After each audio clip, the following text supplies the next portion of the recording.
The Pinball Network is online. Launching. Triple Drain Pinball Podcast. All right, Tom, you ready? I think so. Good. Middle of the day. You're wide awake. I saw Oh, you. man. You had a can of Mountain Dew with you too. Oh, this is gonna be good. Good. We got to get you some whipped cream. Yeah. Travis, you ready? I think so.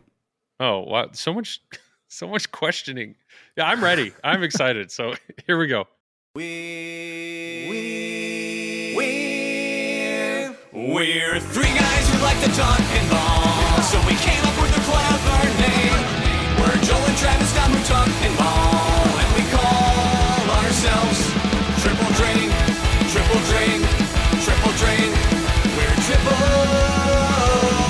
Triple Drain. Triple drain.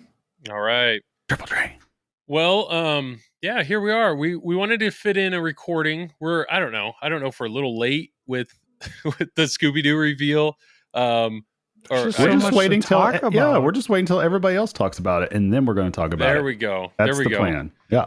So definitely we have a lot. I know on the TPN After Hours show, what was it, 2 weeks ago, they had done one of the initial kind of teaser trailers where it showed a little bit of gameplay, and then like 2 days later they actually it was like a 2 or 3 minute video of gameplay. But we can talk about the shots. I mean, that's something we'll just dive right in. There's any catch up now? Everybody's good. Tom looks great. Let's Travis just dive Travis. into it instead of talking about what we're going to talk about. We're just diving in. Scooby Doo. So first off, did either of you buy one? Nope. I didn't, but we're getting one. The pinball company is? Yeah. I know that we're getting one, so I'll have a chance to play it. I didn't buy one, but I'm interested. Okay. You're interested. So as of right now, it is the 16th. So December 16th, they are not sold out as far as I can tell. I am confused. So numbering, they've already, I know they said something about like they're going to give 50 games direct and then 50 games to distributors. And they're kind of going back and forth. And so a lot of the distributors have already gotten their numbers for their allotments or at least their orders. And then Is some this of the for spooky collector's editions? Or This is for everything. Oh, This is for everything. They're only making 100 games. You said 50 and 50. Well, I thought it's like 50%. they're doing like their first 50 will go here, and then the next 50 will go there, and then the next 50 will go here. I think they always do that though. Okay, but that's what's interesting though is they do the collector's editions first, and then they do the Bloodsuckers editions, and then they do the standard edition. So I do know, like I have a friend who ordered a Bloodsuckers edition, so that technically isn't going to be built till after all the collector's editions have been built. His number is in the 1,800 range. So what I'm seeing is every Bloodsuckers edition number is in the 1,800 range. I don't think that means they've sold 1,800 games. I think they just decided like, hey, we're gonna start there and put that for, they're at the end of the line, but that's where they're kind of starting is 1,800. So the question is, how many games have they sold collector's editions between 0 and 1,800? There are people on Pinside that have already posted the number they've been told. And I think the highest number I've seen is in the high like 500s. Oh, wow. So that's the question is, have they sold more than 600 collector's editions? I don't know. I don't know that answer. My guess would be, yeah, because of the pricing. You think they have sold more? I think, I don't know if they have, but I think so. Yeah. Well, that's the thing is somebody said, and I haven't seen it, but somebody said they read online or they heard somewhere that Spooky has already said they've sold more of these games than they have anything else, which Halloween was 1,200 games. So they're making it sound like they've already sold more than 1,200, but at least what I've seen online, I haven't seen anybody post that number. So that's the question. Do distributors have they sold more than 1,200, but it's all distributors that still have them? But there are certain distributors that have been saying they're sold out, as in the distributor is sold out of their allotment. So I don't know. It's just based on the numbers, Spooky has either sold like 600 or 700 games, or they've actually sold over the 1,200 plus that they're talking about. And they may be only, 100 or more off from selling out. I really don't know. But there is definitely still this kind of weird energy right now of this FOMO, am I going to miss out from being able to get one of these games? But yet there are people really waiting to see gameplay. And I think it's going to be sometime in January before we see gameplay at all. I don't know. Am I reading into too many things here? Or I mean, thoughts? they've kind of already shown gameplay though. I think there's like a 8 or 10 minute video on YouTube they put out. It just kind of went under the radar. Not many people are talking about it. But you're telling us this now? I'm pretty sure it exists. There is. Right? There is. I think it's on their Facebook page. It really just shows the shots. It's not like an overhead view. There's nothing in the video that really shows code. So it's not like, hey, this is working through the mode. It's just shots. And maybe we'll just dive into shots. But if you look at the layout, so they did admit on a podcast that they wanted to do a wide body because they wanted to put more in the game. But they know one of the biggest complaints with a wide body is that it can be slow. And so what they did was they took a standard body playfield and they put a standard body playfield in a wide body cabinet. So really the upper playfield is wide body, but the lower playfield is a standard body playfield. Travis has his hand up. I would like to enter this into the court of Joel, that as soon as we saw it, one of the first things I said, this looks like it was meant to be a standard playfield. Yes. That's in a wide body that just has an upper playfield kind of slapped on the top. Like it just, to the trained eye or untrained eye, I don't know. I don't know how to word this. It just looks like, just looking at it and seeing a bunch of other designs over all the years. Yes, I'm aware. Elgato 6 default. minutes in. 6 minutes in. Travis Holy camera's shit. out. So for Christmas, I want a new camera, please. You just need a battery. Jeez. 6 minutes. Standard body designs. Yep. And stuff. Okay. Go ahead. To the next thing. The standard body, when you look at the game, it's very clear to the right of the shooter lane. There's a full shooter lane on the game. To the right of the shooter lane is just... there's nothing there. There's nothing there from a playfield. What it is it's lights. And apparently on the podcast, that's the fear or are you talking about to the very right of the shooter lane? Correct. It's kind of showing. Yeah. And so I didn't necessarily zero in on that when looking at the playfield, but what I zeroed in on was just, it looks like a big sling just on the right side. Yes. Of the middle. Because it is a big sling. Right. And so if you look at where the post is, it's almost like that post is nearly directly above the in lane itself, if you really look at a picture of the playfield. And so that's what kind of threw me off right there, is that type of geometry. Not saying it hasn't happened before, but that's what stuck out most to me in comparison to the left side that has the 6 drop targets that are kind of offset behind each other. So are you guys seeing what I mean by looking at the playfield? Yeah, and we did I think we did a pretty good deep dive on the layout on the TPN After Hours show. It's on YouTube. We did that 2 weeks ago and really tried to break down the shots. But I think it's, this is like an audio podcast, so it's very hard. We have to describe with words what you're seeing, Travis. Is the words goal are here. tough. So I'm going to describe with words. There's two on the left-hand side in the middle. There's 3 bank drop targets. And one of them looks like it's blocking the in lane. Not only that, it looks like it's almost a ball trap behind the bottom set of drop targets. Yeah, it's like a VUC, right? Well, what it is there's 2 rows and they are offset. So if both rows are up and the ball goes behind the first row, that ball actually feeds into the in lane. The way the geometry, they did talk about that. So it's not going to feed the out lane. So if you get a ball there, it'll just roll behind them. Are you sure? Feed. Yes, they did talk about this on the pinball. So then, if that's the case, why have a double out lane? The double out lane. Why do the double Borg opposite, or like flip Borg? Is apparently that like I'm the only one who listens to podcasts? Well, I'm just asking. There's other podcasts. Is that something just to do because? Is that something just to do because Stern doesn't do it? Like, no. What other reason would there be? So Bug on the Loser Kid podcast mentioned that he doesn't like out lanes where the ball goes and the game's over. Like, you can't, unless you death save, that's the only way to save your ball. So he mentioned like Alien or Wizard of Oz, where you have an out lane where you can do something to potentially save your ball and get it back into play. So the double out lane on the left says rut row. So I think they're going to make it set up where you can probably change that with a flipper. So if it rolls over a lit one, it'll just save your ball. So it'll be some way of an active outlane ball save. That's what he's saying. Like, it was purposeful. So their purpose of having a double outlane is so we can have an outlane ball save.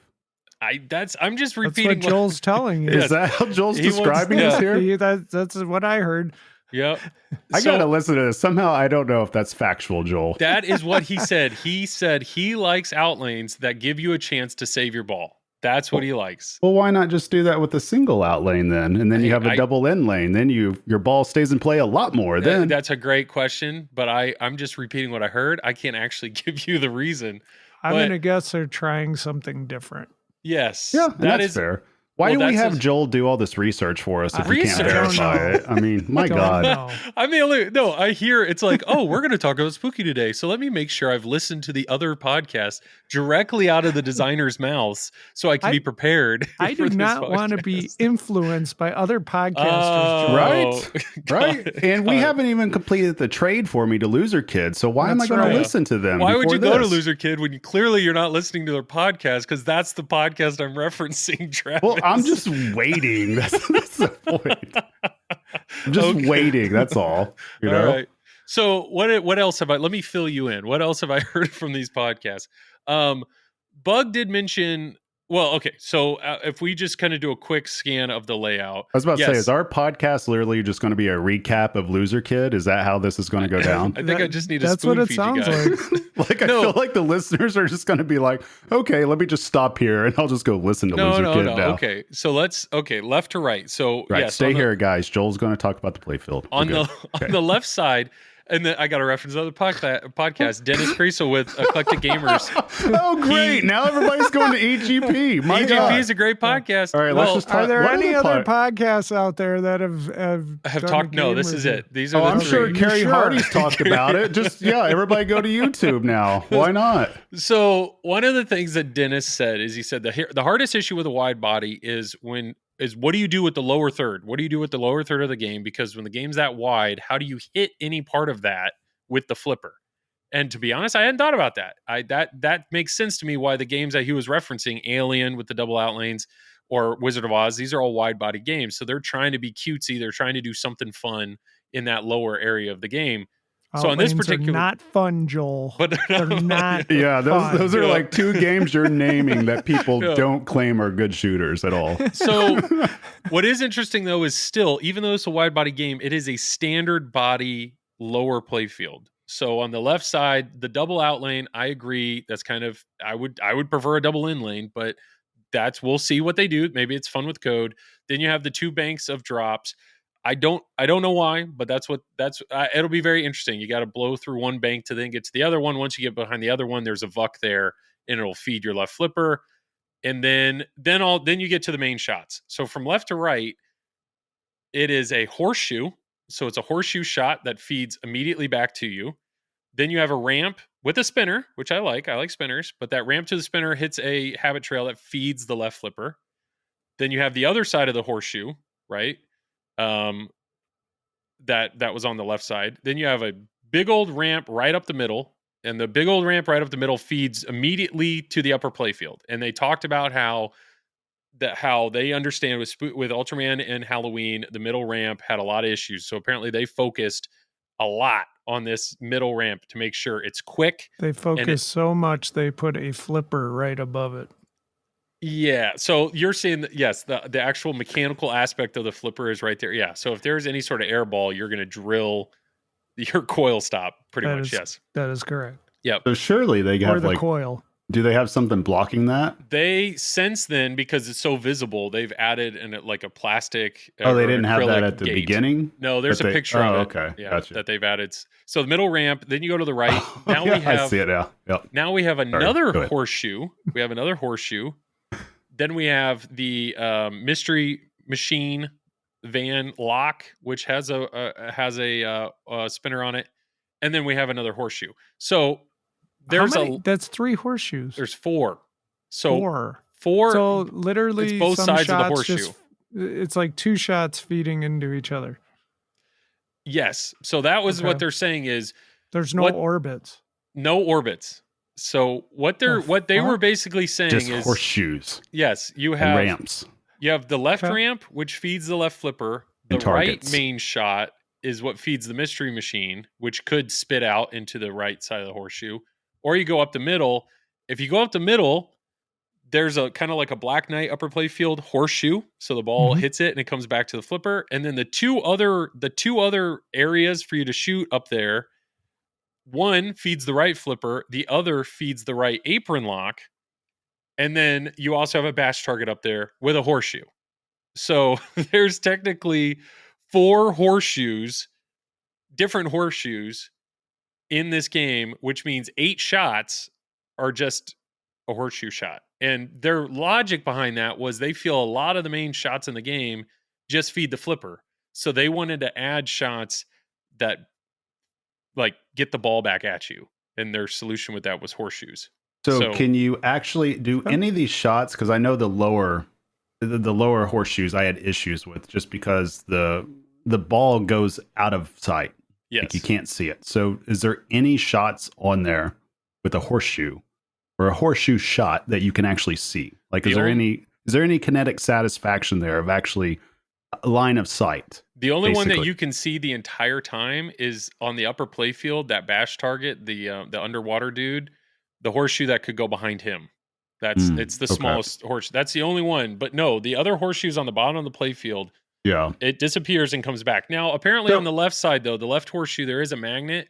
So they said there will be certain modes where the magnet will grab the ball. So you'll hit it into the horseshoe. But it won't come out. It'll take the ball and it puts it into a subway, which you can't see, but it does that. That's kind of cool. So the ball puts it in a magnet, puts it into a subway, but we can't see it. No, we can't see the ball go away. It just what happens is you hit the horseshoe and the ball never comes out. So they're saying from a code standpoint, they're going to code that in like one of the girls got captured or like taken. So hopefully maybe it'll be Scrappy Doo is in there. He Scrappy just Doo is not in the game. Stays there. Nope. No, I'm saying he just stays in that little like underside where you can't see him. Oh yeah, at all. He's not in the game at all. So that's good. That's a great move by Spooky because F that little effer. He's worse than Forky, let me tell you. What I will say is I think the game is beautiful. I got to give him to, in the upper play field they have this ball case lock where if you hold up the upper flipper when you hit the middle ramp and the ball comes down, it kind of has a diverter essentially attached to the flipper, and that's what brings the ball into the upper play field. If you have the flippers down, when you hit the center ramp, the ball goes up the play field, immediately past the upper play field, and just feeds the left flipper. So it's an interesting thing, at least from a novice standpoint. They'll have to realize like, oh, I need to hold this flipper up when I hit that shot because it looks pretty quick. And then you're flying around the upper play field.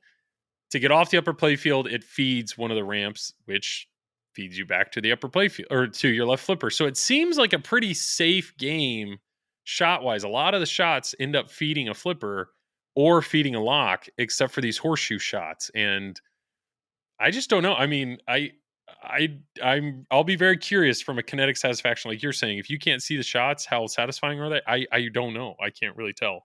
I mean, there's one thing you can absolutely see though. What's that? The eggplant locks, of course. Oh, Joel. okay. So yeah. Why so not? the apron locks. The apron locks. I understand there are people that say the shape of the apron locks and the when the ball locks, it kind of ejects or shoots the ball back into play. You know what it looks like. That's hilarious. I Looks am like I think aware. it's hilarious.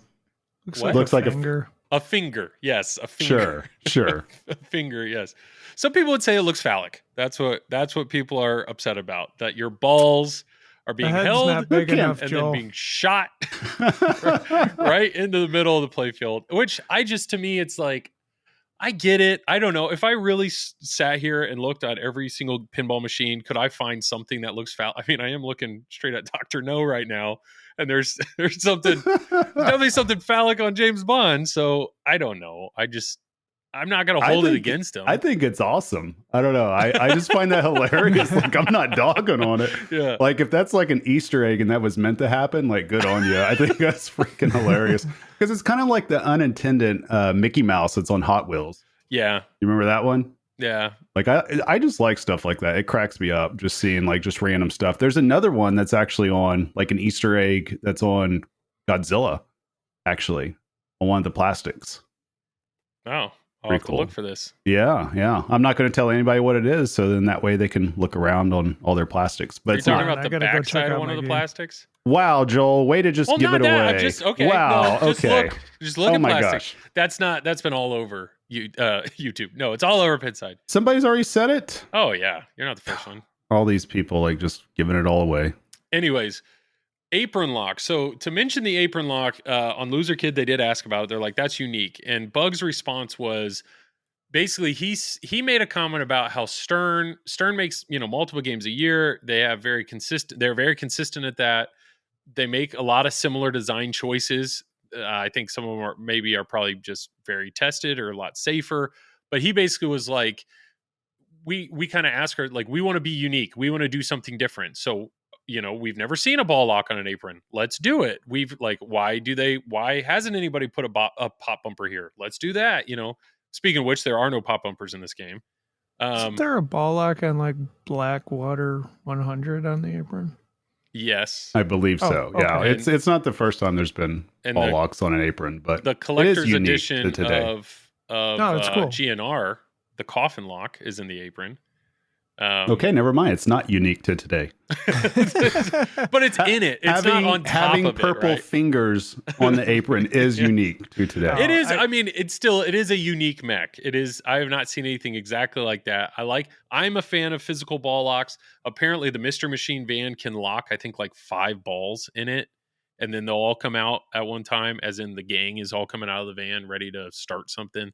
So, from a mech standpoint, I mean, that they said the same thing with Halloween and the 3 upper playfields. Like, they are clearly trying to be unique from a mechanical standpoint, which is a pro and con, right? Your game is going to be I'm staring at Bond right now. I'm not seeing a ton in this Bond Pro that is mechanically unique, Right. That's like exciting. Like, oh, I want to, what's that going to do? I want to experience that. But this is definitely like, I want to step up to the Scooby Doo and I want to lock balls. I want to see what that's like. I want to, I want to shoot that upper playfield. How's that upper diverter work? There's a lot there that I'm intrigued by.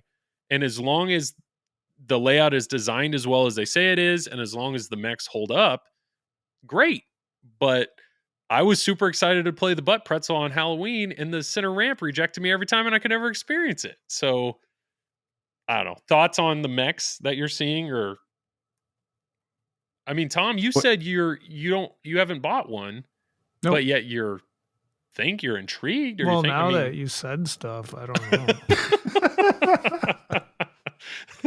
Way to go, Joel. talked thanks, about it. Thanks, Yeah. Joel, for ruining it for me. Okay, so before I opened my mouth, Tom, why were you considering buying it? Yeah, I mean, I like how Spooky's they try different stuff. I mean, Okay. that's the cool thing about Spooky. It's not just the same old cookie cutter design, I guess, but I mean, the things I'll go over the things I like. Like, I like the Bash toy. Mm-hmm. I do like Bash toys. I think that's good. Some of the things like I don't get, or like I don't really like mini playfields at all. Okay. So, some of that it's a turnoff for me personally. And I'm not really a big fan of wide bodies either. And some of them I enjoy, but it's not my first go-to. So, but I'm interested to try the game, and it might sway me towards one. That's for sure. I love the theme. I love the artwork. The artwork's killer. Yeah. I just want to see how it shoots. Yeah. And I think that's something. I mean, I thought the same thing with Halloween, right? Halloween, I was like, they've got a killer theme. The artwork's insane. The layout looks unique. Like, I want to shoot this. I want to experience what this is. The 3 scoops on the left was kind of a head scratcher, but it was still Like, let's see, maybe it's cool. I don't know. But all that, they said they got movie assets. They said they got all that. And then the turnoff was when you finally play it and all of a sudden some of those shots were not nearly as satisfying as you wanted them to be, or you can't experience the upper playfield. And then the code of the game just wasn't great, at least at reveal. So those are the same concerns or worries that I have, at least towards Scooby Doo. What's the code going to be like? And this game looks incredible from all the mechs, but are these reliable? Are they going to be fun or satisfying shots to hit? And you also have new people on software and rules. So, Yep. There's questions whether, how's the software going to be? Yep. And another thing is it's a brand new board set. So Halloween and Ultraman had a unique board set. They have since changed this board set. And one of the things is I think they said they moved all the light, like they have separate light boards now because it was kind of a wiring mess. So there's another, is this a tested board set? Are these going to survive on location with hundreds of plays? I have no idea. It's a gamble. It's a gamble for sure, just like any new machine is. But I think they're doing a lot right. They got some amazing voice actors. They've said they have access to both of the original seasons, so there's going to be a ton of video. That's cool. I mean, the mechs they've gone all out from a visual standpoint. It just comes down to QC. How are these games built? How are they going to shoot? And then the code. Is the code going to be fun? I don't know. Travis is really deep in thought. He's thinking. Oh, I'm just listening to you guys, figuring it all out. Now, I can say, like, looking at it, the things that I do like. I like the idea of having a spinner in front of a ramp. Like, that's one of my favorite types of shots that I wish was in pinball a lot more. So I'm happy to see that. I like the idea of having drop targets. I'm not so sure if I'm sold on the idea of having drop targets kind of in line like that, because I know that's in Vector and play that a lot at District 82, and it drives me freaking insane. So I don't know how I'm going to respond to that. I like the idea that they're trying to do a wide body, just because there's not enough wide bodies around nowadays. So I like the idea of a modern wide body. I like the idea of apron locks, just to do something just a little bit different. But I'm curious to see what that'll look like in person and how that will be implemented even more than just a ball lock. Like, I could see something, for instance, that could be some type of hurry up shot, like a combo shot or something like that, to where you go into the VUC, it immediately feeds to the right flipper, and then you can hit it up the ramp through the spinner, something like that. So hopefully they put a combination shot in there somewhere.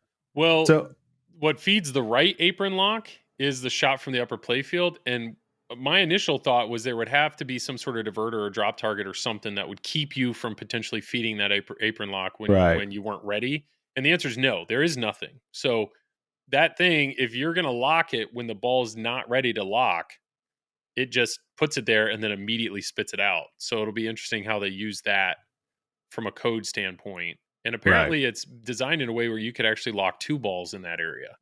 Right. Okay. Yeah, that'd be cool. So, I mean, the artwork is really cool.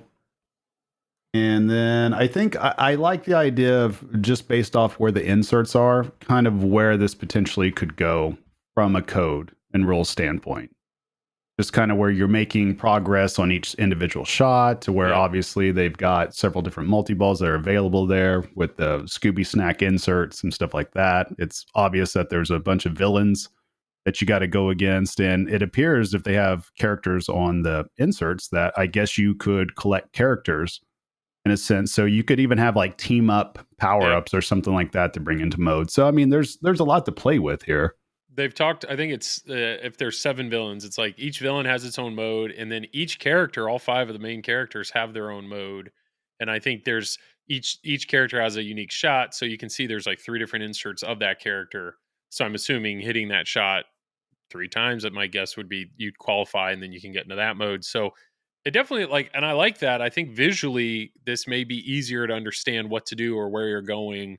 I'm all for that. I'm all for inserts that communicate well what's going on. But I don't know. It's just, for people listening, it seems like they're still available, but there's still a lot of question. To be honest, if I was Spooky, I don't I don't think you need to stream it. I don't think you need to stream it for a while. I wouldn't at all. I wouldn't reveal it. I wouldn't do anything like gameplay wise except for what they have in, just because it's just, I mean, let people experience it at this point. Yeah. I mean, the fandom that's there, they're in already. I don't know what good would come from doing something like that. I'm not sure.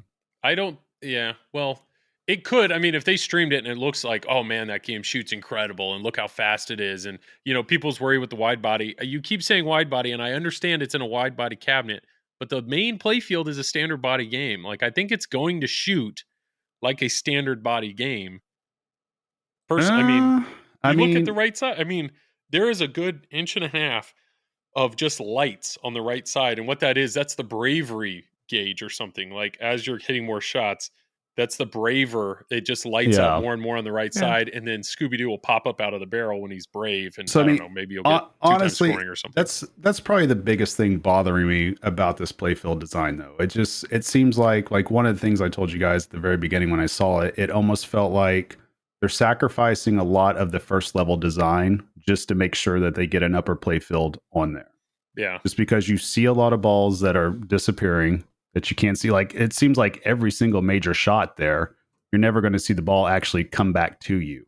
Yeah. So you always lose that point of view right there. And just like we talked about earlier with the right side of the playfield towards the middle just being like one giant sling basically to where it sets over the end lane. So it's almost like that right side is kind of closed off. Yeah. Right. And then all of a sudden on the left, you have all these drop targets and you have wireforms basically blocking your line of sight to something like that. So I don't know. I'm not a fan of seeing that just offhand looking above, but I'm not sure how I'll react to that seeing it. In person. Yeah. I just know from my standpoint, from my very amateur design mind, that I'm big on line of sight. And this is just a personal preference, I just know if I ever wanted to design a game, the big thing I would want is line of sight for the player. Just to be able to see the ball as much as possible, see the ball doing the magic, see the ball whipping around, see the ball going up a ramp, see it just flying around the playfield. I think that's part of the unique experience being in pinball. But I can see how with this, like you mentioned earlier, that apparently they're trying to do things that are much different than what anybody else does. So, I mean, that kind of goes with it, that if you're going to put a bunch of mechs in a game or you're going to try to maximize the amount of mechs you have, something's got to give from there. It's like it's to where you got to take something from one direction and go a different direction with it. It's very hard to find that balance in a game. So I'm curious to see if they're able to do that with this game.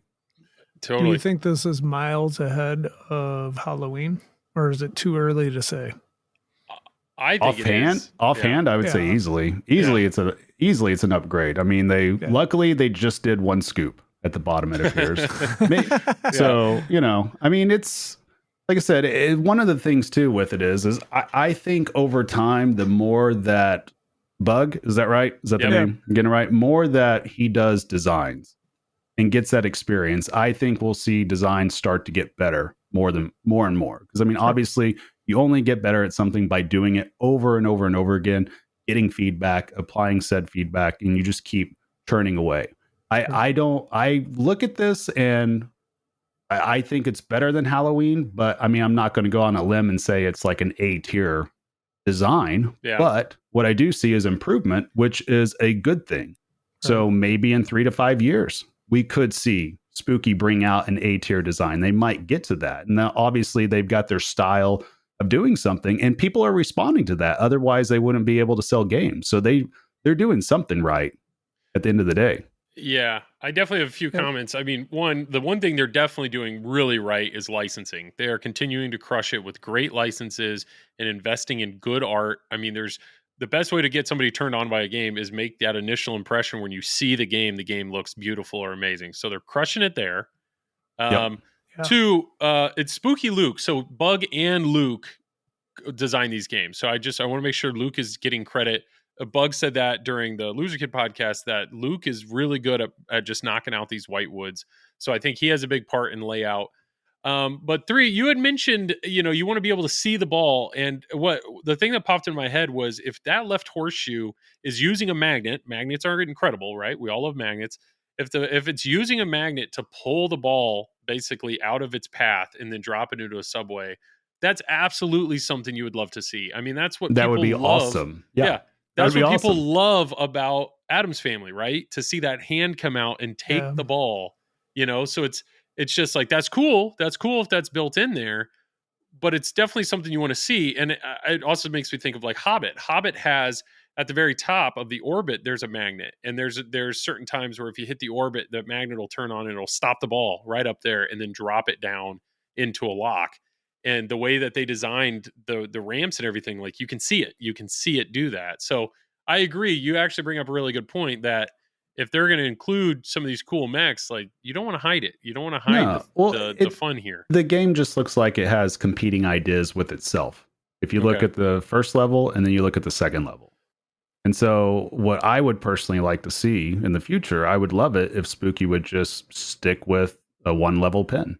Of course with ramps and all that, but not worry about an upper playfield. Okay. And just see what happens with there. I mean, because it's just one of those things. I think as a pinball player, you love to see mechs do its thing, but you got to have the sight line.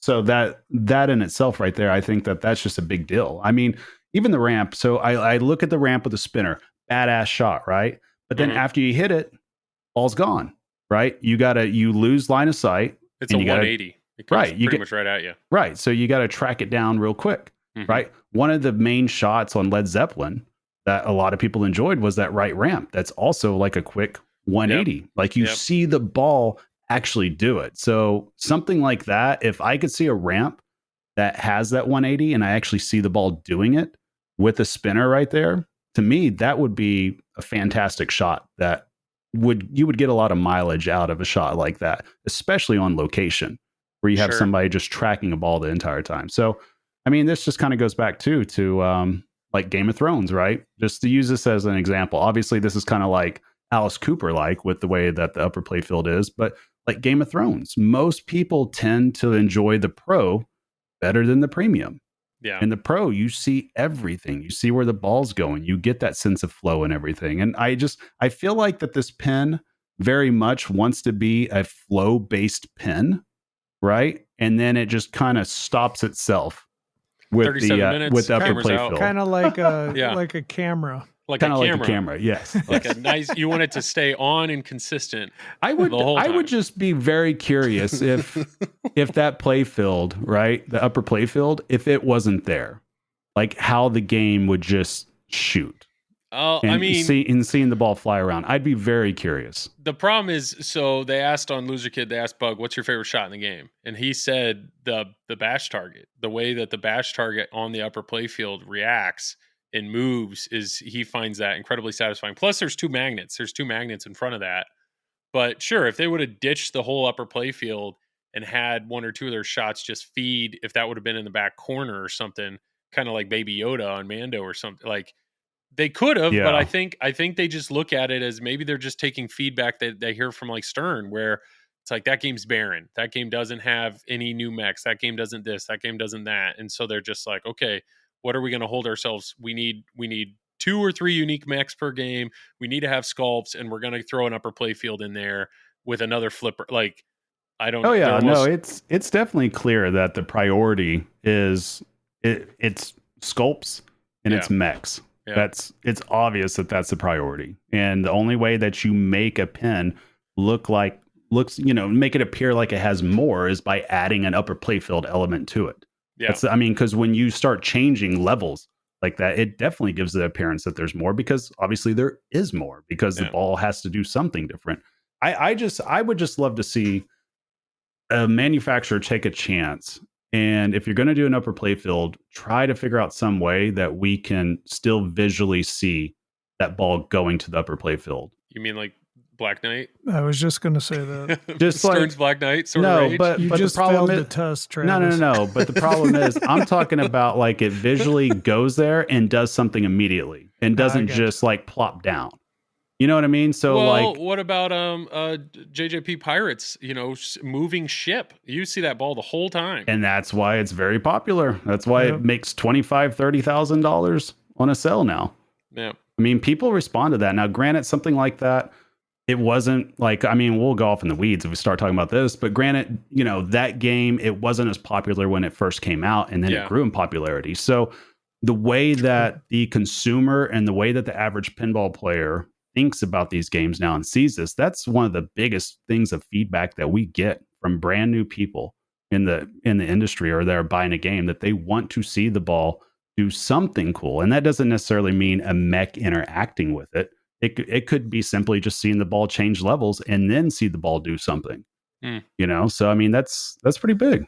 I take back what I said earlier, because when you brought up JJP Pirates, that is probably the best mini playfield ever.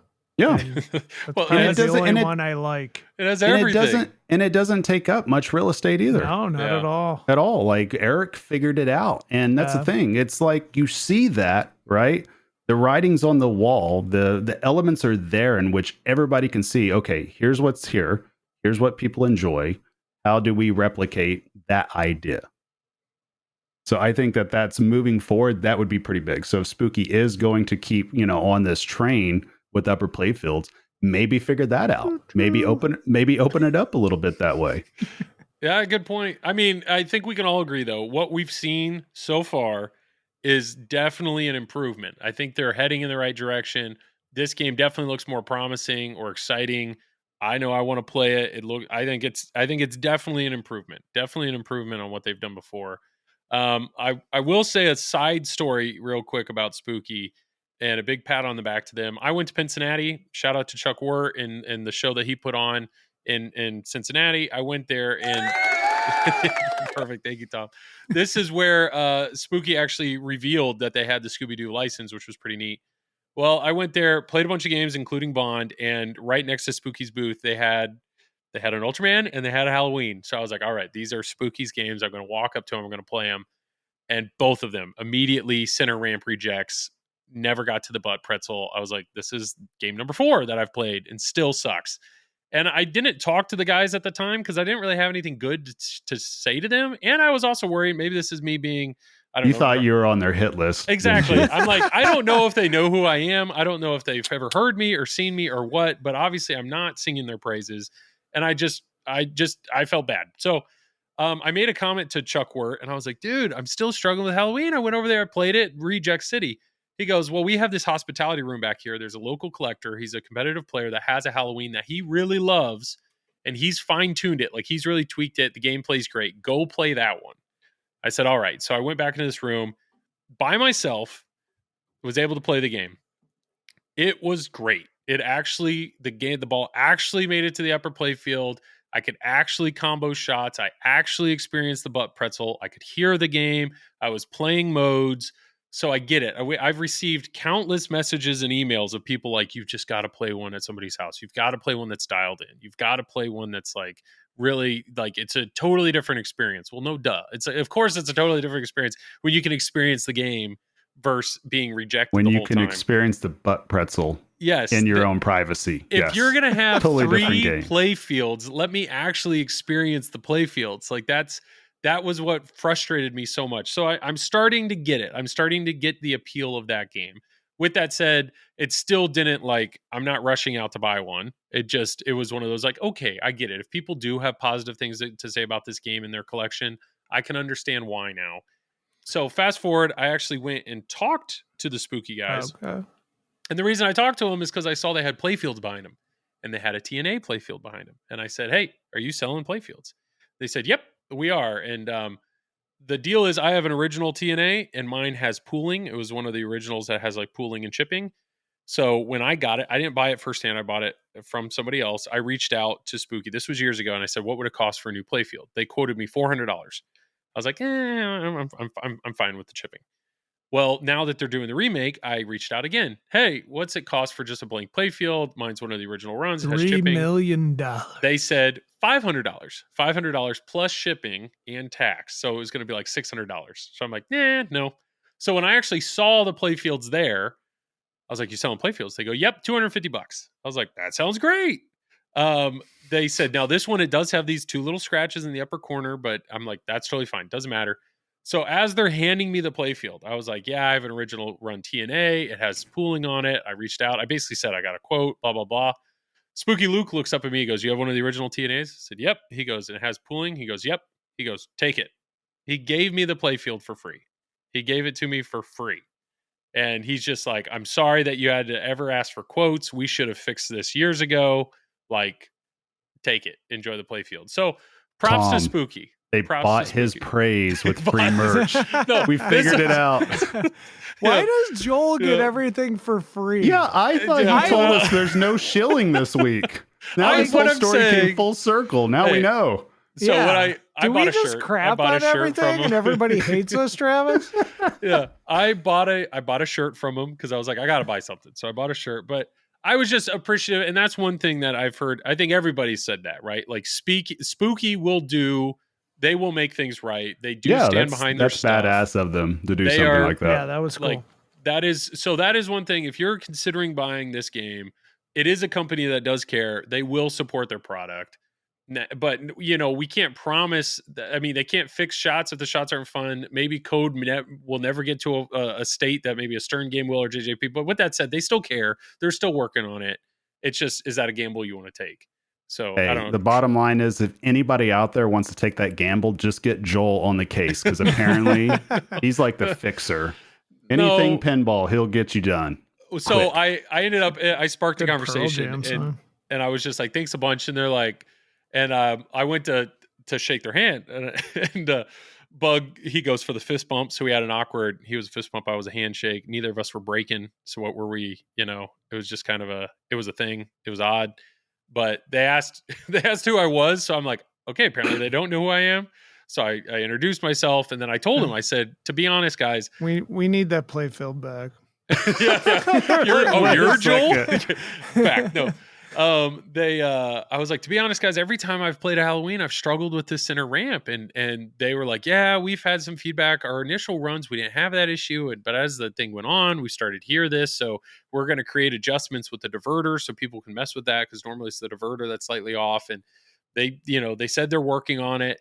And then I mentioned that there was one that was dialed in another room. I said, you should go try that one, because that one shoots great. They're like, oh, that's a good idea. And I don't know, we had a good conversation. They're like, Luke and Bug are absolutely, I mean, they're definitely nice guys. They clearly care. They're super excited about this pin and this license. And I think, I mean, we are seeing improvements. Every game they're releasing is improving on the past. So I don't know. We'll see. I mean, I hope people that bought them and are in are excited. And I know I'm looking forward to seeing gameplay, and Tom might pull the trigger eventually and get one. We don't know. Right, you never know. Joel, what? Joel, just to be clear, so you told the designers of Halloween, hey, Yep. here's a good shooting version of your game. You should go play it. I did. Yeah, sure did. Damn, the balls on you. That's why I love you. Yeah, sure did. I dare you to say that to No, what Elwin. Yeah, Next time Elwin, you see him. Can you do Yeah. that to Gomez? Well, yeah. Hey, George. Yeah, I'm Just do that to every designer. Like, hey, I know where there's finally a good version of your game that Yeah. shoots well. Let me tell you where it's at. Yeah, it's over here. This other guy messed with what you made and are You proud might of. want and to made it hire better. this guy. Just Yeah. Joel's pin maps. Where Oh, games Lord. shoot like they're supposed to. Yeah. yeah. Well, anything else on Scooby Doo or Spooky? No, I mean, No.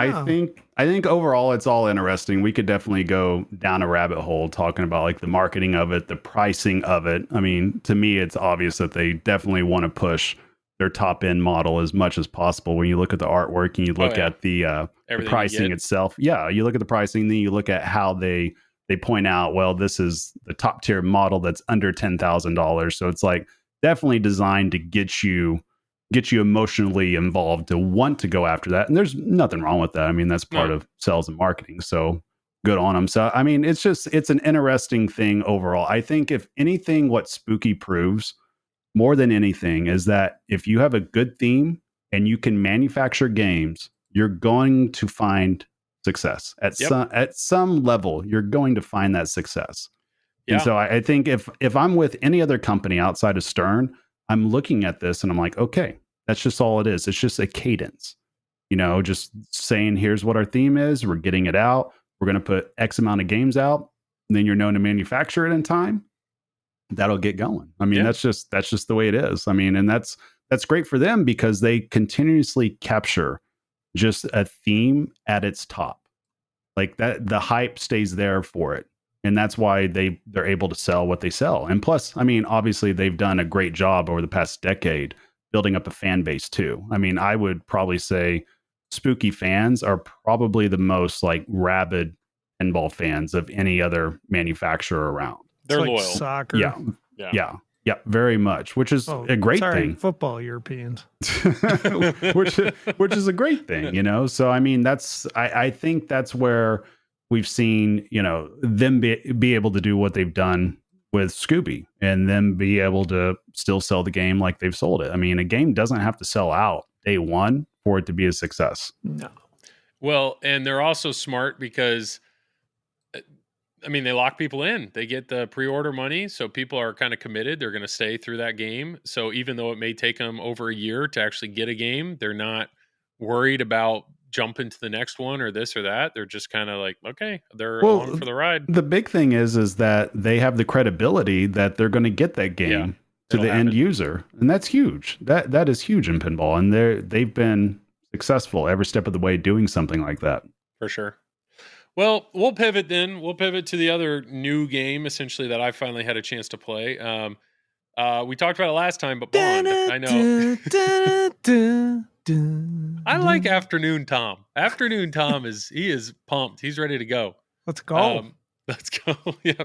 So Bond, I have one. Zach and Nicole with Flipping Out or let me borrow one to stream, and I streamed it last week for the first time. I had a chance to play the premium at Pincinnati, and I have a pro here. What I will say, I do like the ball lock. I do like the ball lock on the premium. I like it because you can see it. It's visual. You know how many balls you have locked. I do like that.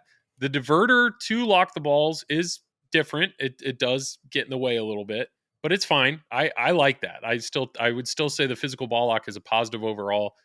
The two pop bumpers firing at the same time is something. I definitely see that, and it's weird.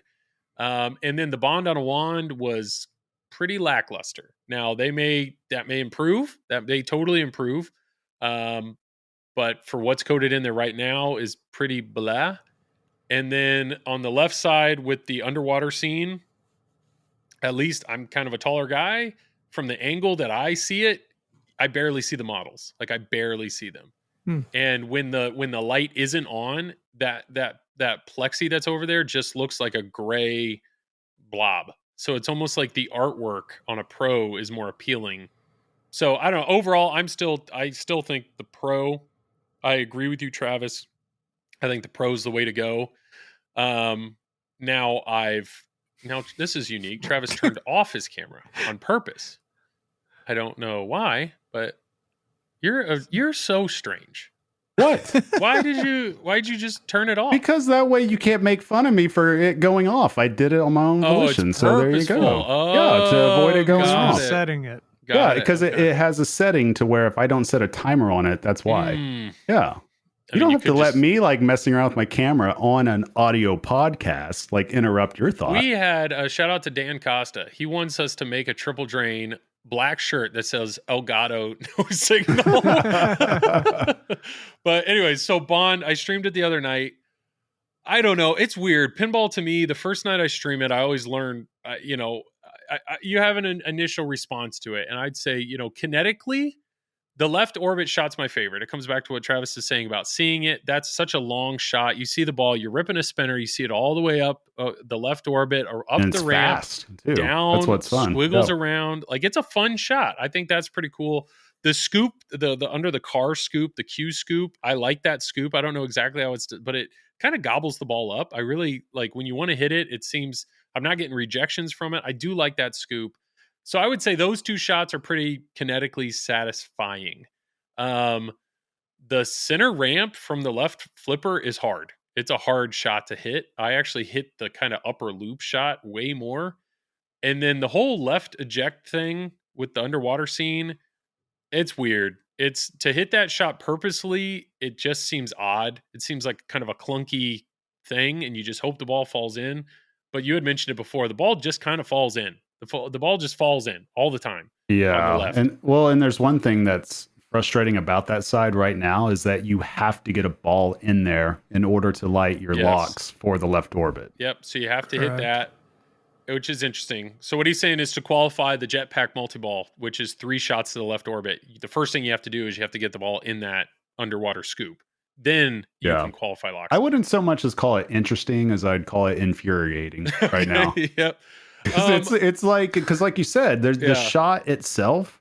Legitimately, I have about 10 hours of gameplay on this, right? Mm-hmm. And legitimately, one ball. I wish that'd be awesome. So legitimately, I think maybe twice I've hit that shot on purpose. Oh, wow. Like hitting the target and having it ricochet back in immediately. For it, yeah. Yeah. It just, I don't know what it is. I need to figure it out. I don't know if I need to dial in my game more or what it is, because I'm at about like a 7-degree pitch for it. It's a weird shot. The other thing is there's 3 drops on it, which is great. I like drop targets. You can't see them. You can't see the drops, or at least from my height, you can't see them. And then the problem is the Spectre targets. You have to spell Spectre, which are 7 targets around the rocket to get into one of the weapon modes.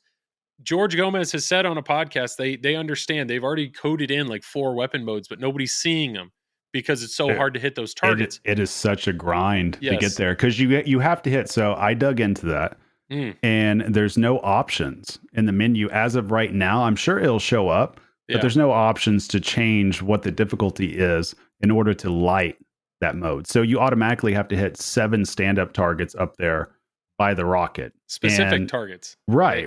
And it specific letter. Yeah. Right. And you have to do that for every single one. And then you have to hit that Goldfinger target that's between the ramps or right by the side ramp. So it definitely makes it to where it feels very grindy by doing something like that. And then it's not even a guarantee. This entirely depends how your game's set up too. I've seen some bonds to where the ball does not have much action on the right-hand side of that rocket, to where it makes those last 3 targets very difficult to get to. Well, what I was getting at with the drops, though, is the way that George is trying to make it so that you can hit those targets easier is to leave the drops down. That way, once you've dropped all 3 of them, they just stay down. So essentially getting the ball back in the rocket is easier to do. What I don't like about it, though, is it kills the feed from the rocket.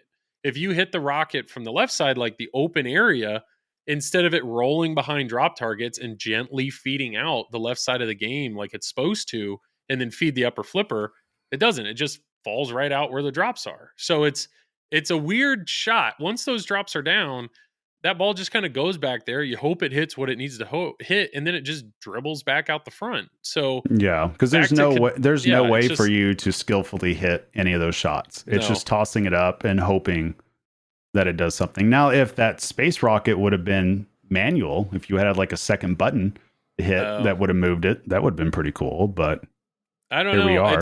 I would assume from a code standpoint, as of right now, there's 7 specific targets and you have to hit the specific target for the letter that you need. I would hope they'd change the code where it's like first weapon mode, I don't know, any target counts towards a letter, and then maybe the second weapon mode, it's like you have to, there has to be something in there where I think maybe it gets more difficult, but now it's too difficult to really experience the modes. Well, I think you just spot the first 4 letters and then just or even 3 letters, and just have every single target spot a letter for your first one. That way you can at least play the first one. Yeah. Right. And then maybe just make it a little bit more difficult each time. Like right now, it feels like this is on the hardest setting possible. This is Carl level. Yeah, it's insane. So I've only I've only gotten through them once, and I had to hit that shot like probably easily 40 plus times in one game just to get it to do what I wanted it to do. And you're saying you get through them, and it's what's great. They're just hurry ups, right? Like it's a short. Yeah. It's somewhat of a short mode too. Yeah, I think it starts like at 10, then 20, 30, 40, something like that. I mean, it's just a grind to get to overall right now, but obviously code. Software can adjust that. Are all the modes for that the same, or like all the shots are lit and you just hit the shots? No, they're a little bit different. Okay. Each mode. Okay. Yeah. It's like, if I remember right, I think the first one's like 1 hurry up. and then or maybe even 2, and then each one it gets a little bit more difficult. Yeah. But it just gets super grindy. I can't remember any other pin or any other stern, at least, that's that grindy to get to one thing that's there at the start button. Like it's just not close to the start button. And I think that's the unfortunate part about it, because it does play a big part of the game, because the inserts are right in the middle of the playfield. It says Spectre on the back side to where those light up. It has the targets around. So the game wants you to do that. It wants you to perform that action. It's just, okay, let us perform that action. Like, hold our hand through it a little bit early on. They basically dedicated the upper left third of the game to that. And, exactly. And so I streamed it for 2 hours. And I think in those 2 hours, I think I saw... asleep? No, I think I saw like 2 weapon modes. I mean, it just doesn't happen. It doesn't happen easily. And you really have to commit to it to get it. Other things, I mean, I think there's only 2 actual villain modes, maybe 3, but it's played through those a bunch of times. And one of those modes is, it's just like, what I don't like, I mean, they have video aspects or video in it, but like Bond's sneaking around, right? So it's like the audio is real quiet. And it's just very like, it's not an energetic mode of like, oh, I'm fighting this guy, or like, gotta hurry up, gotta run away. It's like, no, it's like very cautiously hit these shots. It's kind of like a mode that would have worked better if it's stop and go, or there's something that like stops the ball each shot, and then you go, Yeah. And there's another mode, maybe it was a henchman mode, I don't know. There's another mode where it's this roaming shot, and you have to hit a lot of them. Oh, and the shot is roaming very fast, like very fast. I know exactly what you're talking about. Yeah, that mode is brutal. And it's like, by the time you trap up and you go to aim at the shot, it's already moved to the next one. So you almost have to preemptively aim at where the ball is going to go, because it's roaming so fast. Imagine trapping up. Yeah. So it's on a Gomez. Yeah. That'd be tough. Yeah. I would say, I mean, the layout is fine. I think the layout's really good. Yeah. I kind of question the whole scoop thing like Travis did, but other than that, I like the layout. I like how it shoots. It's unique. The left orbit, the best shot in the game, I'm struggling to find it like consistently. So it feels good when I hit it, but man, I'm bricking plenty. Now I know I'm not you guys, but once I dial that in, it just feels totally different. I mean, it's similar to like the shot on Stranger Things that feeds around, or even the katana, the shot, not the katana, but the ramp on Deadpool, where you hit the left orbit if you have the katana ramp, where it'll drop down like a premium rally. It's similar, but it's just trying to find, I don't know if it's further back than I'm used to or what, but trying to find that spot. But to be honest, where I'm at, I streamed it for 2 hours. I saw everything that I could in the game, besides like 1 or 2 weapon modes. And I could have streamed it again yesterday, and I didn't. I was just like, I'm going to give them another week. Hopefully they release something else, because there's just nothing drawing me in. Oh, and the last part was score. So Travis, you talked about how right now it seems like the best route to go is just focus on pops, right? If you're playing for score and trying to grind it out, because you can get trapped up on the right side and just backhand. Just like lob up the ball into the pops the whole entire time. Which is interesting. The fact that you can backhand that shot between the 2 ramps, because it looks tight.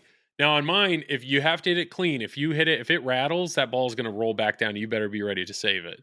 So it's not a safe shot, at least on mine. But if you just keep feeding the pops, it'll get to these thresholds where you'll just start scoring points. So especially if you have super pops lit. So what I was doing at the end of the stream, I was just hitting the action button, so it would plunge up into the pops. I'd let it bounce around. I'd let the ball drain. Yep. And then I'd plunge again into the pops just to get more pop hits. And then I'd just keep feeding the pops. The problem is, in a multi-ball, though, you can't feed the pops because he leaves the gate open in the back. So all the shots that previously, all the shots that previously fed the pops no longer feed the pops. They'll just whiz right by the pops and keep coming around. So I don't know. There's probably plenty of people listening. I think they've already had a lot of what's the word? It's the parties that show off the new game. I've gotten a little bit of feedback. When I say a little bit, probably like a dozen people Okay. talking about their launch Parties, yes. So as of right now, 0.7 code.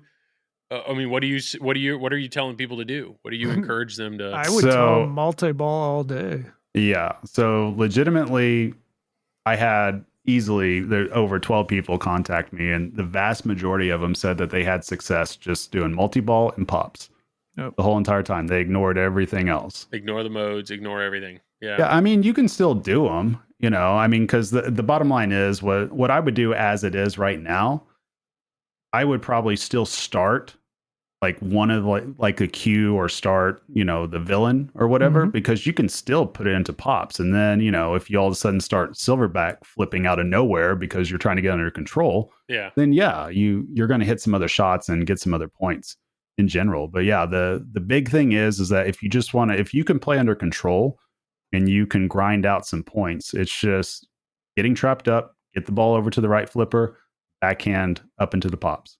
Okay. I mean, You guys know how to light the outlane ball save, right?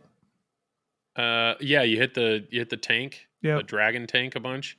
Which at least on mine, when you hit the scuba scoop or whatever, it just goes right into the target every time.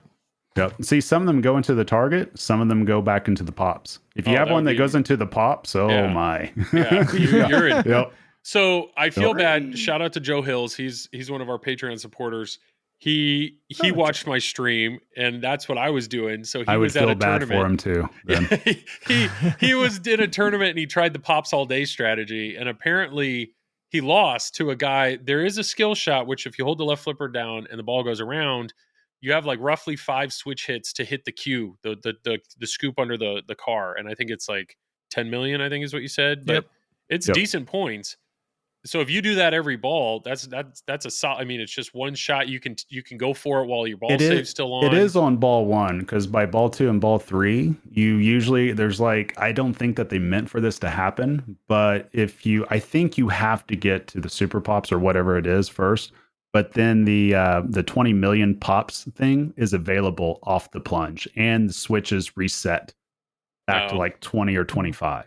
Like it's something insane, but yeah. So maybe that's the nugget. So if anybody's in a launch party coming up, what do you suggest trying to go for that Q skill shot, or you just say no, plunge it into the pops? I mean, I still just plunge into the pops, but I mean, if I'm playing to win, I'm playing as boring as possible. I'm getting the ball in a flipper, I'm just backhanding. If I'm playing to have a journey and explore the game without any regard to getting that launch party plaque, then I'll do some skill shots. I'll do some Q. I'll do some multi-ball. Just try to get cute with it. Yeah. Yep. Play with your food and all that. Yeah. I don't know. I mean, it's not a like a for sure strategy to where everybody's just going to crush every time. That's just the most efficient way, in my opinion. If you can play under control, that's the caveat, because this game does play quick. Oh, you do have to make sure that you get under control, because if you do start flipping around, it's going to be lights out for you. That's just how it is. Plus that ball save that we talked about, it's not manually controlled. So I think it goes by with the slings. With the slings, right. So you may get lucky, you may get unlucky with that. Yeah. So Tom, you have this, but you're routing it. Is this the first game that you've routed? That is correct, Joel. So you don't have anything to compare it to, but from an earning standpoint, do you feel like I've earned no money yet, Joel. Nobody's played it. No, I'm not. I'm not too concerned about that. I loaned it to the location, and whatever I get. I'm not too worried about it. Got it. Yeah, I don't know. I'd be curious. I'd be curious how well it's doing, but I would say, I mean, if you're in on a premium, if you're in on an LE, I mean, if this is a dream theme of yours, I think the theme integration will be there. It's just, it's hard to compare. Like the last turn I played was Rush, and that game's changed so much since I had a chance to borrow it, but yet it was still incredibly fleshed out when I had it. So there was so much to do. The end wizard modes weren't there, but I mean, to be honest, am I going to see them? No. So yeah, but like 95% of the code was there. Yeah. So yeah, I've heard some people say that Bond is coded much better than Rush, and I'm just like, I don't understand it. I showed you guys that screenshot. I'm way over my head. Yeah, they are just on another level with that opinion. I mean, everybody's entitled to their opinions, even if it's like just batshit crazy. But yeah, it's just you can that just have shocked one. me. You do two villains, and it's like, okay, well, let's go to the next villain. Oh wait, I guess I can't. Let's go play Dr. No on the Dr. No Pro Pen. We're not. But obviously, like Rush was incredibly well fleshed out, and then before that was Godzilla, incredibly well fleshed out. So I feel like here I am. I have this opportunity to borrow the game, to stream the game early. Like, let me really dive in and see what's in this game. And unfortunately, it's a very shallow pool that I'm swimming in right now with 007, and we'll see. I mean, hopefully. I would just say the people that are getting this early, right? Just diamond hands it. Just hold on to it. Yeah. You know, because I mean, the code's gonna get there eventually. Right. There's zero chance this gets the WWE thing where Stern just says, to where we're just like done with it. So you know what? It better not. Yeah. No, there's a lot of inserts. There's a lot they're going to put into this game. I'm really curious to see where they're going to go with it. And if they can figure out some of these things from a mech standpoint like that, to make the Spectre stuff more entertaining or more accessible. I mean, or like actually use the multipliers. Oh, that's another. Yeah. At one point I had like 3 or 4 Bond women ready to go. Like, I'm like, I'm like, everything's ready to go. Like, here we go. How do I do it? And they're like, oh, you're supposed to hit the action button, but it's not enabled yet. I was like, what? Like, wow. Yeah. Okay. All right. But just teasing Joel, just like in real life. Oh yeah. Yeah. Can't seal the deal with the women. No. Yeah. I have 2 kids, Travis. Tease. Yeah. All right. So there's Bond. I mean, we're just gonna have to, we'll wait and see on that one. What else? So you did say quick. We did have a Patreon question, which was, do modern games currently play too long for 4 players? And what can, from a tournament standpoint, or what can manufacturers do to speed up gameplay?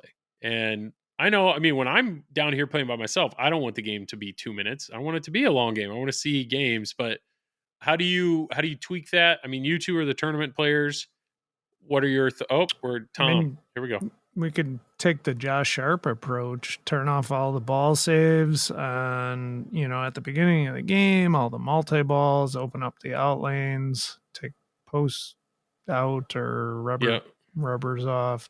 That'll certainly make things go. But yeah, I mean, modern pinball, there are some long playing games, and if you get players that are exceptionally good, like Asher Lefkoff, Carl D'Angelo, Jared August, etc., Zach McCarthy, you're gonna see, even with those games set up the way they are, they'll still blow it up them long. Speaking of Carl D'Angelo and blowing it up, he streamed his Rush Premium the other day.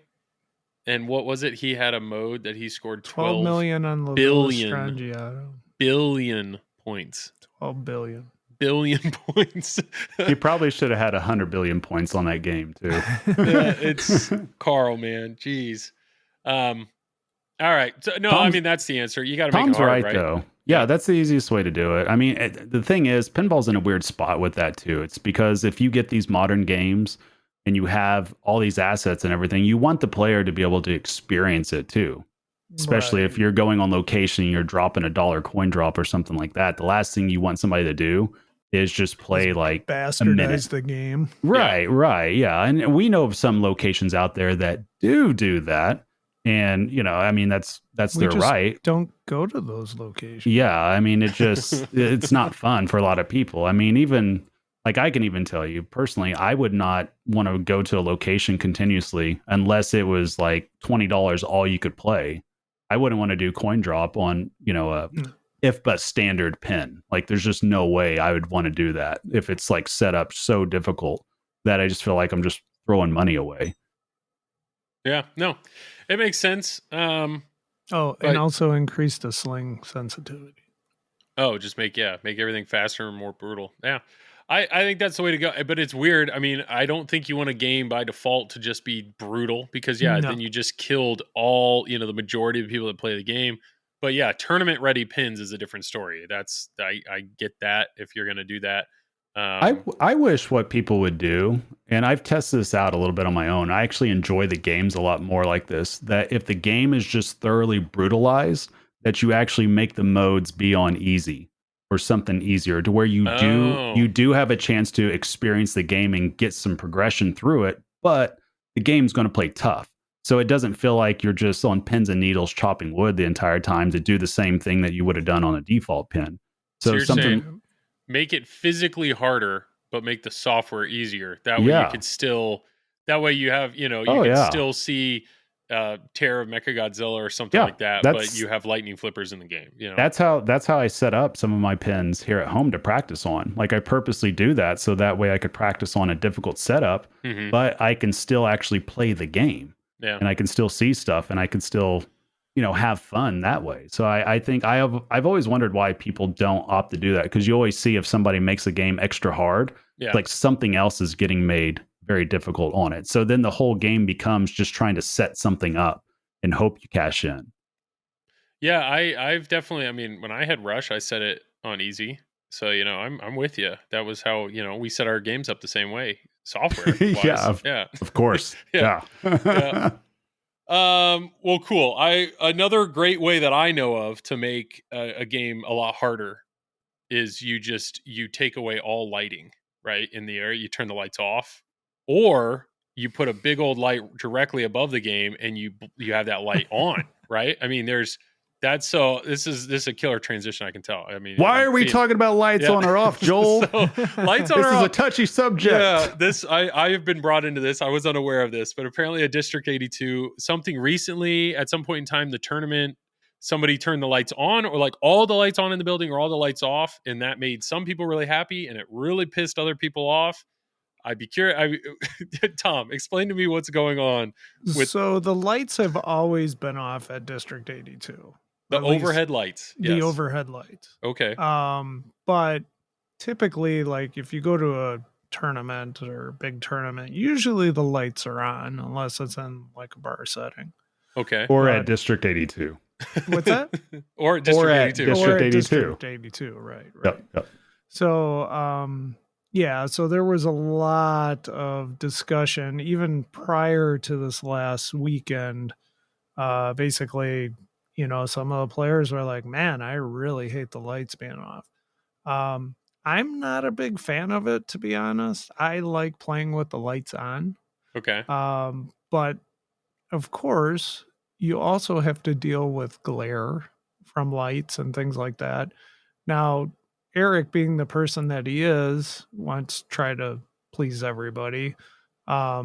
He actually went, and if you've ever been in District 82, it's like 2 stories high. Yeah. So he went and turned all the lights like towards the ceiling.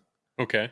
So, and then basically during the first tournament, he had the, at the Frosty Flips, he had the lights on for practice and said, okay, here's what we're going to do.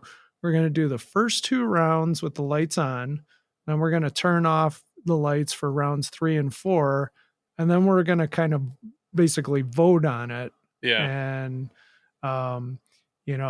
so he did. And then of course, the players that wanted the lights on were like, oh my God, it was unanimous. Everybody wanted it. No, it was like 40 to 32. Like it was pretty close, but the majority wanted the lights on. Now I will say most of the local players want the lights off because that's what they're used to. That's just so I think of what is it, Andy Rosa? He wears a headlamp. I mean, so when it's really dark, he wears a headlamp. He throws that headlamp on. I know other people have moved around with like portable lights where they carry their own lights or something. Yep. I mean, I get it when I do that too on occasions. I have a light either on the game or on my hat. Interesting. Yep. So it was mostly the locals that wanted to keep it from like lights. From what lights I off. heard, yes. Yeah. Man, there makes sense. I'm not I'm not going to mention the person's name, but there was like a legitimate top 25 player who I asked. I said, "Well, what do you think?" And he's like, "Actually, I play with the lights off, and I know who that at my is. Can I house." say the name? It's up to you. I won't say the name. Okay. They'll be able to get it. I don't know. It cracks me up because I saw the same person using their phone though to measure a skill shot. Oh, so yes, that's the person. Yeah. I don't, I mean, at least here at home, I am proud of this. I finished my own basement, and I have one wall where all my games are, and I actually wired the lighting above those games as a separate line. Yep. So when I play pinball, I just turn them off. Yeah. But those, I mean, the lights though are 6 feet above the game. So But you it's have to crazy light glare. your game for the stream, don't you? I do. Yes. And So do you play with lights on though when you're off stream, Joel? no, when I'm off stream, I turn my lights off because it's, I mean, the turn lights them are off? directly, they're directly Okay. above it. So the glare Yeah. is insane. So would you vote since you're a tournament pinball player, Joel? Oh yeah. A Yeah. very prolific one at that. Yep. When you yep. go to District 82, are you going to vote lights on or off? I'm surprised. It surprises me that a light that's 2 stories above a Oh my a God! pin You is better really not be causing- fence sitting on this I question. don't know. I would. Oh my assume God! You I would pick, just no, fence sit it. No. If I had to No. guess, I have Yes not or played. no? If I had to guess, I would say lights on. If I had to guess, Okay. That's what I'm Okay, saying is thank I'm you, Joel. I surprised that appreciate a it. light that's 2 stories above a pin is adding that much glare. Like right here, it's 6 feet above it. I mean, it's massive glare. So I'm like trying to think of some of the tournaments we went to this year, like on the Stern Pro circuit.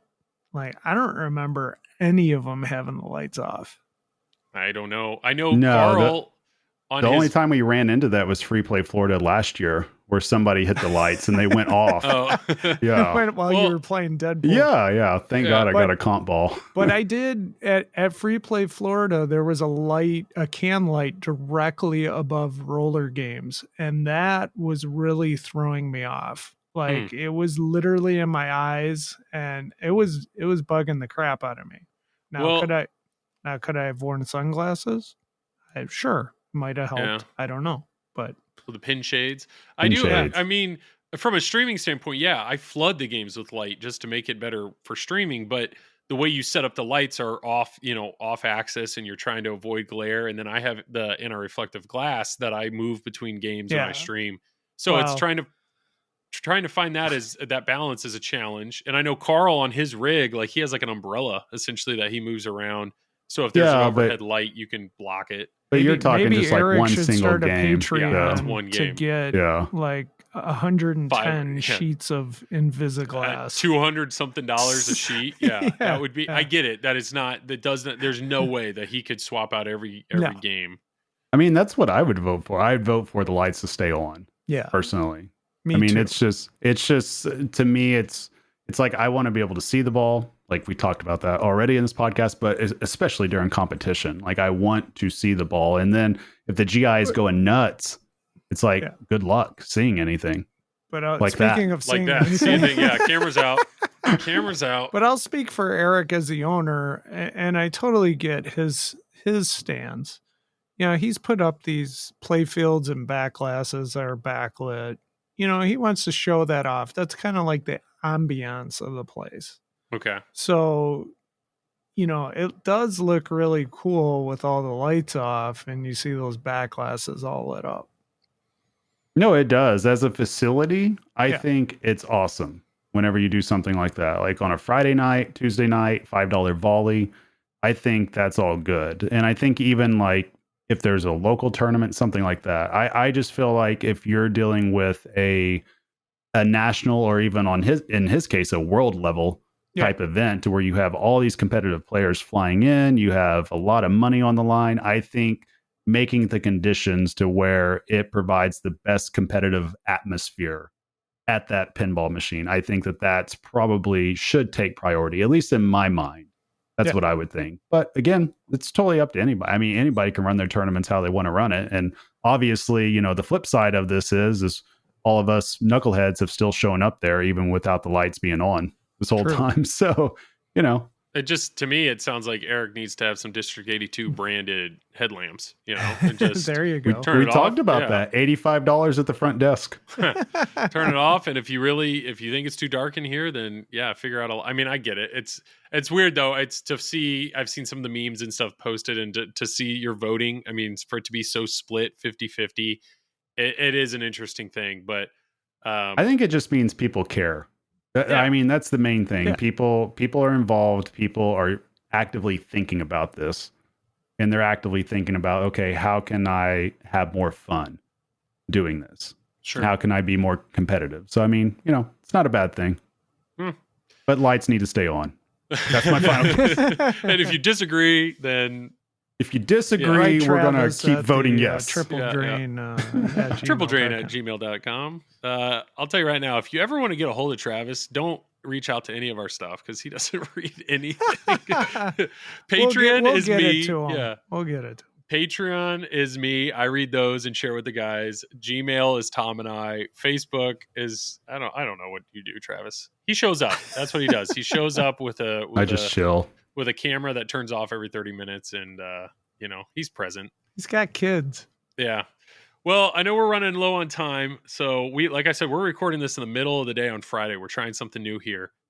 So we'll probably start wrapping this up. I know we had the Patreon questions. I wanted to go through those.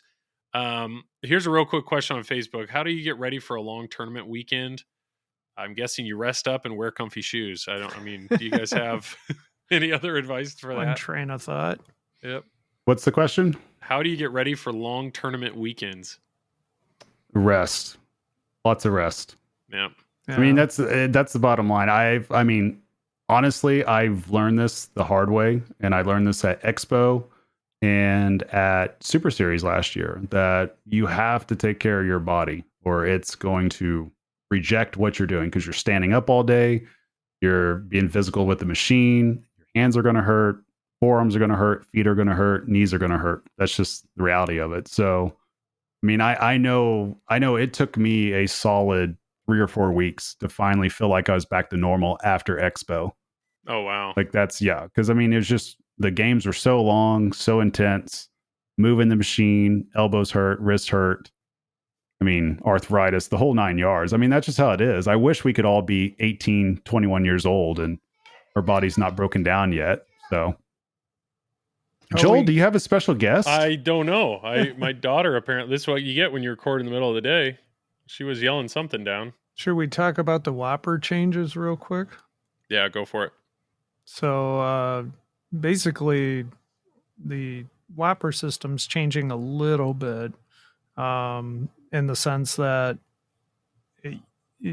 basically, if you needed to play 25 games to get 100% TGP. Well, now they're going to make tournaments 200%, so you could play 50 games and get a 200% value for your tournament. So essentially, I guess 50 games is the new high. That's a lot of Whopper points. That's a lot. It's going to be crazy how in-disc is. Yeah, because isn't that going to be like a 300% since it's a major or something like that? It's like something ridiculous. So, Dang. If only Joel was playing there. Sure. I'm gonna say yes. I have no idea what you're saying. My daughter just wanted to come down and hang out, apparently. So, Well, why is she not on the podcast right now? she could have said hi. my dog's on the podcast right now. Yeah. Yeah, she Right? should have. Next time, yeah, they're making cookies upstairs, and Oh, okay. Oh. I Perfect. don't know. I'm not. Yeah, normally record at night when the children are fast asleep. But, I'm sorry. I don't. Was there anything else about Whopper? I didn't hear any of that. we were just talking about the Whopper we system just and how they're wanted to bring changing it. up. I mean, All right. it's Our fans wanted it. Good way to think of them. Yeah.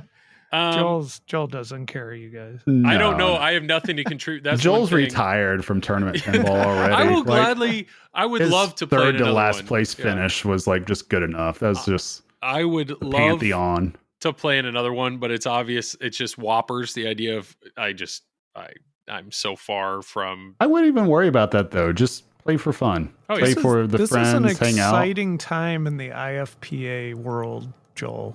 Joel, here's my challenge to you. Okay. Instead of playing a tournament, find a league.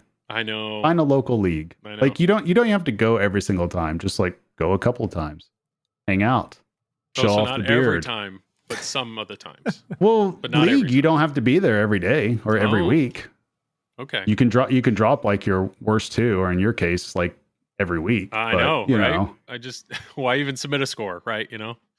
Yeah, No. well, there is that too. That's Oh. actually an ongoing thing in the Whopper system. Whether a player, I mean, you could just drop out after 2 rounds if you wanted to. You wouldn't affect your 10,000 rank. I'm not too worried. I should though. I would like to get more involved. So next year I am planning on, as of right now, I stream every week and then every other 2 days a week, every other week. I'm going down to just 1 day a week. So maybe that'll free me up. I know that'll free me up. Some more family time, but hopefully that'll free me up to squeeze in maybe a weekend tournament here or there or something, which could be a fun time, but we will see. You just got to host a private tournament at your house. There we go. I would do that. I would absolutely do that. Why is it an exciting time in the IFPA though?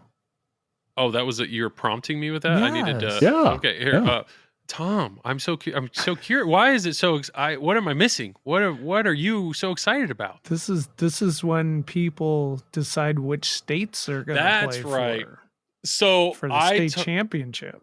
I was talking at Pincinnati. I was talking to Laserlos, Carlos, and he said he's got decisions to make. yeah. Joel. He's like I got 4 different states that I can qualify in, so I'm trying to figure out which one.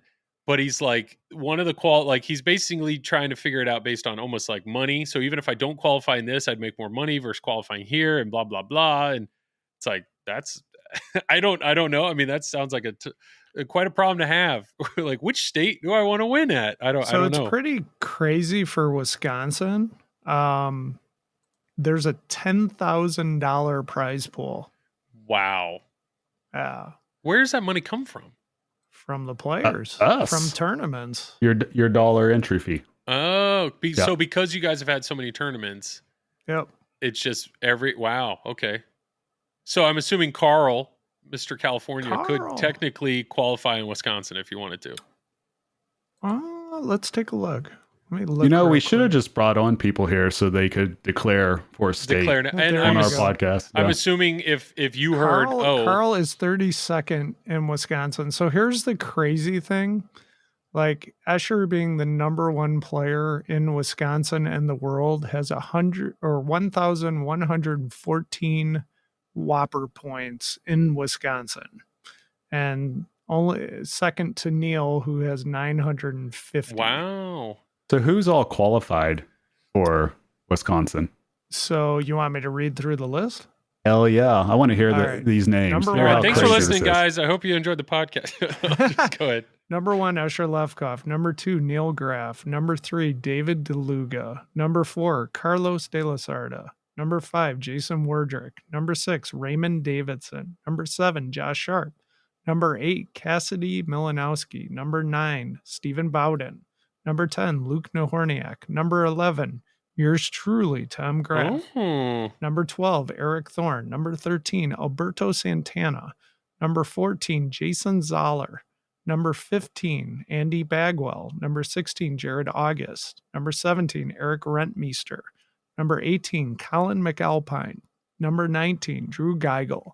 Number 20, Brian Shepard. Number 21, Matt McCarty. Number 22, Andy Rosa. Number 23, Trent Augustine. Number 24, Eric Strangeway. So what's That's crazy about pretty that? I don't know. Like those are all incredibly good players, but a lot of those, I mean, some of those are local, but some of those are Colorado people, Ohio people, Texas people, a lot of Chicago people, which makes sense. It's an easy commute for Chicago. But so here's the crazy thing: the cut line is like 24. I have a feeling like that'll move down to maybe like 30th or 31st. Because there will be other, like some of the Chicago people may just stick with Illinois. Well, I know for a fact because it's already, so if you go, you can go check all this stuff out. If you go to IFPA and then click on championship series and go to North America, And if you go all the way across to where it says registration, there's already people registered for Wisconsin. So like Neil's attending, Dave DeLuca's attending, Josh Sharp is attending. So Oh. Josh is coming from Illinois. And then myself, Eric Thorne are attending. Andy Bagwell is not because he's actually running the Illinois tournament. And then Brian Shepard said he's not because he picked Ohio. But That's crazy. So you're all picking states, and then based on where people, you can only pick one state, right? Like you can only. Yep. So Yep. you want to play wherever you think you could make the most money, as well as whatever chance you think would actually give you the top one. Because if you win, what is it? What's the big prize? You get to play at nationals. Yeah. Correct. Yep. So are you doing Oklahoma there, Travis? No, I'm actually not going to play in the state of Oklahoma. Yep. That is crazy. Yep. Okay. You haven't declared yet? Nope, I have not. But not Oklahoma. I can say I'm not going to play in Oklahoma. Okay. All right. No, Crazy. I'm not playing anywhere. I'm not playing this year. Really? Which just blows my mind. I'm still going to Oklahoma. I just don't plan on playing. Monica's going to play in the women's state. So, like, I could, in theory, play at Wisconsin if it fell down to me because I think I'm like 26 or you're 27. 26, and you would be the 24th seed right now. So then who would I have to play? Wisconsin. Hold on. Who would be my first Move victim? off the page. Neil So Graf. you'd have to play the 9th seed. Oh, that's an easy match. Is it Easy. me? No, it's Stephen Bowden. Yeah, I'm not going to play in Wisconsin. No, not playing Wisconsin. I'm good. Yeah, so it'll be interesting what people pick. Interesting. I'm pretty sure Jason's going to come here. Raymond, I'm not sure. I think he'll pick Illinois. Steven might pick Illinois, might come here. So, and then Carlos, don't know. I almost like 98% sure Escher's coming here. Wow. That's crazy. Yeah. But hey, good on all you guys. I'll be curious to see how that goes. That'll be a fun tournament. But There's here's no the denying crazy thing, Joel. Like Oh, if I'm you ready. just show up to the tournament and you lose your match, you get $100 that. Okay. for just Nice. showing up. Nice. I mean, that's tempting me with a good time to come hang out, Spotted Cow. I mean, that would pay for a Spotted Cow right there. Never mind the gas. Yeah. If you have a bye or you get knocked out in the second round, you get $200. If you make it to the semifinals, it's $400. And then it goes up from there for top four. Top four gets $600. Third place alone gets $1,000. Second place $1,600 and first place $2,800. Nice. Yeah, Nice. it's crazy. Well, hope Thank you win you, all the money. COVID. Yeah. I hope you win all the money. It's a lot of money. Yeah. Well, cool. Well, cool. Well, Tom has the best chance because he's got 2 entries into state. So 2 entry. There you go. Me and Neil. Yeah. Yeah, we're gonna have to do some kind of split. You think Neil's going to share his prize pool with you? We already talked about it. We're gonna split. Yes. Yeah. There you go. But So the that real way, if question we is, have to play each other, then it's all good. yeah, the real question is, are the lights on or off? That is a great question. I don't know the Yeah. answer to that. Whoa. Okay. All right. So I don't Well, know. Like I said, we are short on time, but Yes. we have plans. We'll probably hit it next episode because by that time Twippy stuff will be out. So basically, we'll end up recapping 2023, what we see game wise and whatnot, and then there's a lot coming out for 2024 that we're kind of like, let's see what happens. I think they've already publicly announced that Stern's only going to do 2 games, or at least that's what they're leaning at. So what does that mean? And who? I'm assuming Brian Eddy and Jack Danger. So does that mean we're not seeing anything from Keith Elwin for another year? I don't know. We have American Pinball, which I don't know. Galactic Tank Force, hopefully. We have Chicago Gaming, which they have a licensed theme ready to go, but they better not release it until more of these Cactus Canyons come out. So what's going on with that? I mean, I just think it's going to be. I don't know. I think it's just. I work for a distributor of them. I can tell you, I don't know. Yeah. I have no clue. So, yeah. Spooky's going to be making Scooby Doo, so I will be excited for that. And then we're just kind of just a waiting game. It's going to be a weird year. I think it's going to be a weird year, and hopefully that goes well. And I don't know. So we'll talk more about that. We'll talk more about that next episode. But was there anything else? Anything else you guys needed to go over? No. No, I think that's pretty much it. We actually hit all of our points that we talked about pre-production. Yeah, we didn't go off the rails too much. No, perfect. All right, well, let's plug it up. Travis, go for it. Yeah, you guys can find me right here on the Triple Drain Pinball Podcast. Should I just stop asking you? No, because eventually next year I'll start saying what else you'll I'm have doing. stuff to plug. Okay. Yeah, I'll have stuff to plug next year. I mean, you could plug, if you're just going to plug our podcast, you could say, check out our merch on Silverball Swag, or, thanks to Jackson Gee for making incredible art for our stuff. You can also find Travis on OnlyFans.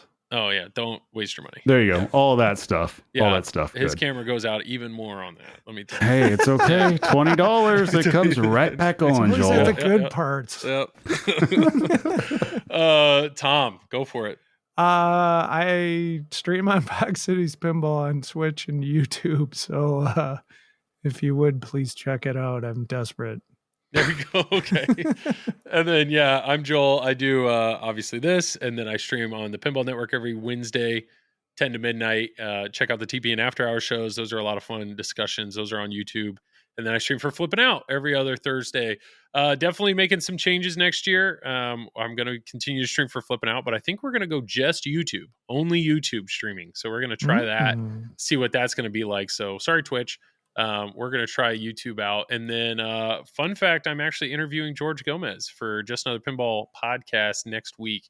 Going to ask him a bunch of questions, and should be a fun interview. Can you ask him when the code's going to be done? Yeah, I'll just go right into that. Hey, George, how you doing? When's the code going to be done? Tom wanted to know. And he'll be like, oh, yeah, no problem. Be like, that son of a... I think that's it. So, let's wrap it up here. Like always, Tom, you have the last words. Play more pinball.